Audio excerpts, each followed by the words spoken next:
गरीब की sports car. Gujjar नाम के गांव में प्रजापति नाम का एक कारपेंटर रहता था। उसके बेटे का नाम रोहित था। वो पढ़ाई के साथ साथ अपने पिताजी का भी हाथ बटाता था। किसी भी वस्तु का लकड़ी का रूप बनाने का काबिलियत रखता था। उसी गांव का धनवान मुकेश का बेटा था विमल। वो अपने पैसों का अकड़ दिखाने के लिए मार्केट में कोई भी नई कार आए तो उसे खरीद लेता था।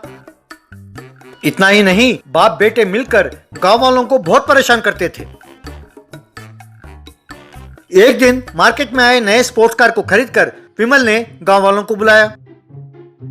गांव वालों से विमल, अरे गुज्जर गांव वालों, देखा मेरा नया स्पोर्ट्स कार?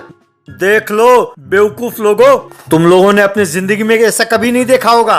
इसे फॉरेन से इंपोर्ट किया है। केवल टैक्स ही इसका 1 करोड़ रुपए भरा है मैंने, पता है? बहुत बढ़िया है विमल बाबू। भाई आप ठहरे रहीस। यही तो मैं भी कह रहा हूँ। मैं जब सड़क पर अपने स्पोर्ट्स कार में आऊँ तो रास्ते में मुझे कोई दिखाई ना दे, क्योंकि इसके पुर्जे बहुत महंगे हैं। अगर गलती से कोई दिखाई दे तो मैं उसे अपने कार से कुचल दूंगा। बाद में मुझे ना कहना। अरे विमल बाबू, ये तो बिल्कुल अन्याय है। अगर आपका कार सड़क पर आए तब हम कोई ना दिखाई दे तो हम अपना काम कैसे करेंगे विमल बाबू? हमें बहुत तकलीफ होगी।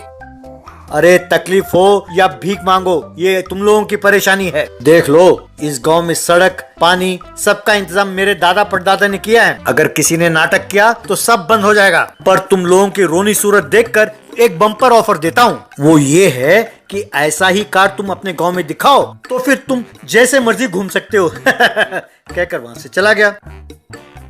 फिर अगले दिन से विमल जानबूझकर अपनी गाड़ी को लाकर प्रजापति के दुकान के सामने रोकता और किसी को भी वहां से गुजरने नहीं देता। तब रोहित लोगों को परेशान देखकर उसने उस वुडन कार को देखा और वैसा ही कार बनाया और उसे ले जाकर गांव के सरपंच को दिखाया। अगले दिन विमल की गाड़ी को सड़क पर देखकर भी लोग आराम से जाने लगे। ये देखकर विमल, क्यों भाई, लगता है तुम लोगों के तेवर बदल गए हैं। मेरी गाड़ी को देखकर भी तुम सड़क पर चल रहे हो। तब सरपंच अनीता वहां आई और, विमल बाबू, इस गांव में कोई आपके बात को टाल सकता है क्या? आपकी गाड़ी की तरह ही रोहित ने एक और गाड़ी तैयार किया है, इसलिए लोग आराम से सड़क पर जा रहे हैं। ये सुनकर विमल ने जाकर रोहित के स्पोर्ट्स कार को देखा। फिर अनीता से, विमल तुम क्या बोल रही हो? ये तो केवल लकड़ी का कार है और मेरा स्पोर्ट्स कार है। इसे फौरन यहाँ से हटाओ।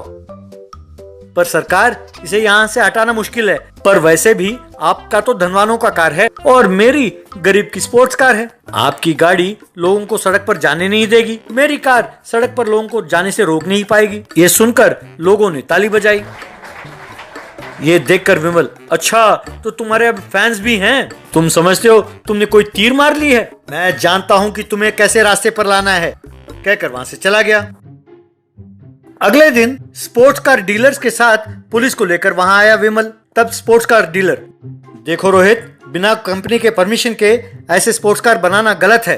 दोबारा ऐसा किया तो तुम्हें अरेस्ट करना होगा, कहकर उस लकड़ी के कार को लेकर चले गए। विमल फिर से लोगों को परेशान करने लगा। लोग हताश हो गए और रात को काम करते थे। कुछ समय बाद रोहित ने अपने आप कुछ और वुडन स्पोर्ट्स कार का डिजाइन तैयार किया और उन्हें कंपनी वालों को भेजा। उन डिजाइन्स को देखकर कंपनी वालों ने बहुत प्रशंसा की।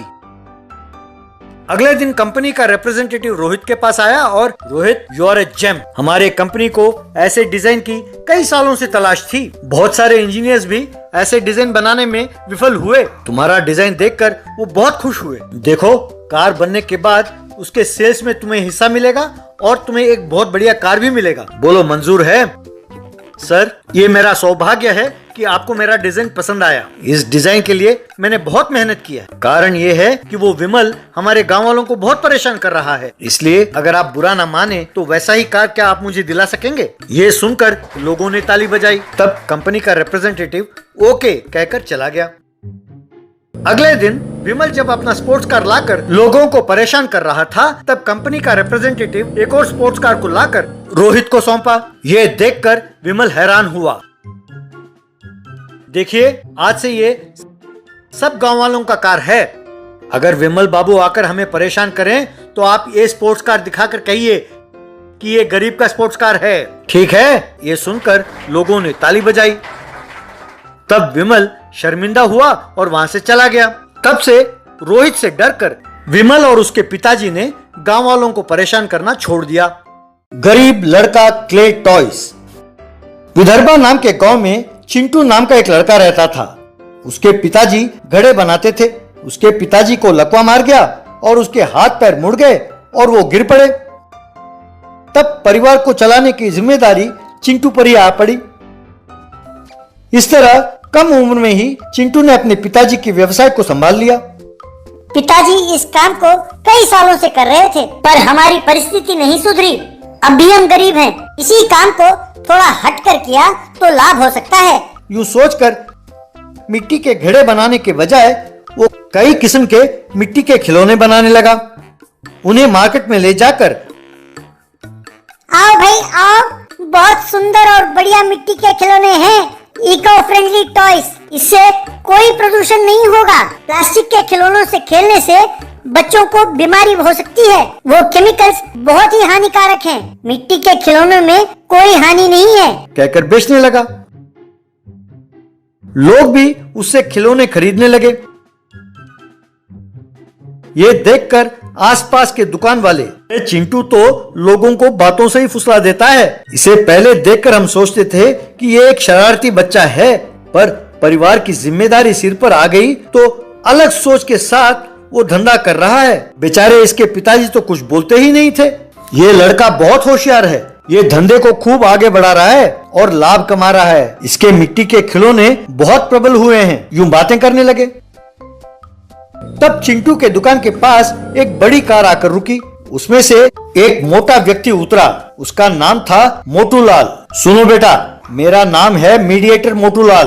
तुम्हारे खिलौने अपने गांव में बहुत मशहूर हो गए हैं। तुम जैसे कलाकारों को यहीं सीमित नहीं रहना चाहिए। तुम्हारा नाम गांव के आगे, शहर के आगे, देश विदेश में मशहूर होना चाहिए। तुम केवल यहीं बैठे खिलौने बेचते रहोगे तो ऐसा कैसे चलेगा। अपने खिलौने थोक में मुझे बेच दो, मैं उन्हें ज्यादा लाभ में बेचूंगा। अगर इस मीडिएटर मोटूलाल ने ठान लिया तो तुम्हारा बिजनेस कहीं का कहीं पहुंच जाएगा बेटा। क्या कहते हो? वैसे मैं कमीशन थोड़ा ज्यादा लेता हूँ, कहकर चिंटू से कम दाम में खिलौने खरीदकर पैलेस ले गया। वहां जाकर राजा रतनलाल को ज्यादा दाम में बेचा। राजा जी, ये खिलौने हर जगह नहीं मिलते। इसे विदेश में बनाते हैं, हैंडमेड हैं और सिर्फ एक ही पीस बनाते हैं। ऐसे दुर्लभ खिलौने आपके पैलेस में हो तो पैलेस की शोभा बढ़ाते हैं। पैलेस बहुत सुंदर दिखेगा, पर इसके दाम जरा ज्यादा है। कोई बात नहीं, दुनिया में अनूठा और दुर्लभ खिलौने केवल हमारे पास ही होने चाहिए। चाहे दाम कुछ भी हो, हम इसे खरीदेंगे, कहकर मोटूलाल के कहे दाम में ही खरीद लिया। मोटूलाल को यह धंधा काफी अच्छा लगा। फिर वो चिंटू के पास जाता, खिलौनों का ऑर्डर देता, उससे कम दाम में खरीदकर रतनलाल को ज्यादा दाम में बेचता था। एक दिन राजा रतनलाल किसी काम से अपने कार में वहां से गुजर रहा था कि उसने सड़क के किनारे चिंटू को खिलौने बेचते हुए देखा। फिर कार को रोककर उतरकर चिंटू के पास आया और राजा रतनलाल, अरे बालक, यहाँ आओ। ये खिलौने तुमने कहाँ से नकल किया? हमारे महल में चोरी से आकर खिलौनों की नकल करते हो? तुम्हें शर्म नहीं आती यूं महल के खिलौनों का नकल करते हुए? दोबारा ऐसा किया तो बहुत बुरा होगा। ऐसे खिलौने मेरे महल के अलावा और कहीं नहीं होनी चाहिए, कहकर उन खिलौनों को जमीन पर पटक कर तोड़ दिया।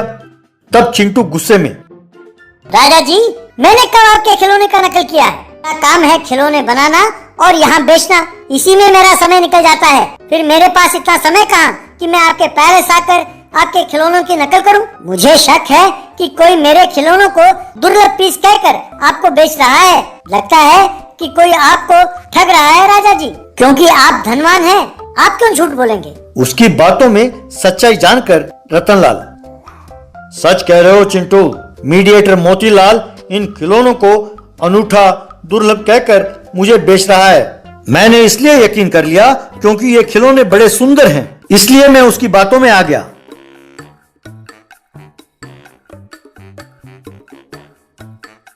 राजा जी, अब मैं समझा, वो मोतीलाल मुझसे ये खिलौने 10 और 20 रुपए में खरीदता था, आपको कितने में बेचता था? एक खिलौने का 1000 रुपए और कई खिलौने तो लाख रुपए में भी बेच चुका है मुझे वो। इसकी ठगी का पर्दाफाश कैसे करें?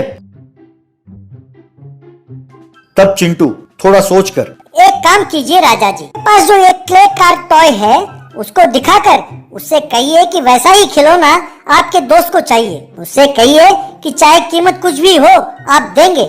आप मेरे दुकान के पास आकर उस पेड़ के पीछे छिपकर देखिए, तब आपको चोर मिल जाएगा। अगले दिन रतनलाल ने मोतीलाल को बुलाकर वैसा ही कहा जैसे चिंटू ने कहा। यह बहुत मुश्किल है राजा जी, ऐसे खिलौने का नकल बनाने के लिए वो मानेंगे नहीं, पर आप कह रहे हैं तो मैं कोशिश करता हूं, पर उसके लिए कम से कम 1 लाख रुपए खर्च होंगे। कोई बात नहीं, मैं दूंगा।